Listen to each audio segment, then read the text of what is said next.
Vous avez dit récemment, l'ouverture aux autres cultures est primordiale et le dialogue est la seule réponse valable à l'illusion qu'on ne peut protéger sa propre culture qu'en l'enfermant. Quel rôle joue la culture palestinienne dans la résistance à l'occupation israélienne, Elias Tout Sambar? d'abord, il faut bien spécifier une chose, la culture palestinienne et la culture arabe.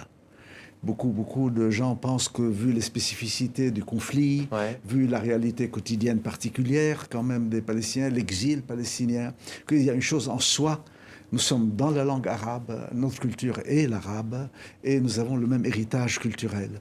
Cela dit, et c'est ce qui est intéressant dans la culture arabe, il y a un tronc commun qui est fondamental, qui est celui que je pourrais qualifier de notre classicisme. Et puis vous avez des branches qui en sortent.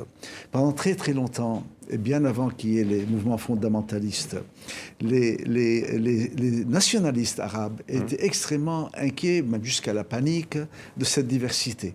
En se disant, si on va commencer à s'éparpiller dans des modes d'expression, ça voudra dire que notre tronc commun va être menacé et se dissoudre. Alors que c'était une des très grandes richesses de cette culture arabe que d'avoir tous ces sons, en fait. Ces espèces de une multiplicité de musiques, mais elles émanent toutes d'un même terreau. Et ça, il faut bien le dire, car nous sommes dans notre langue. Ouais.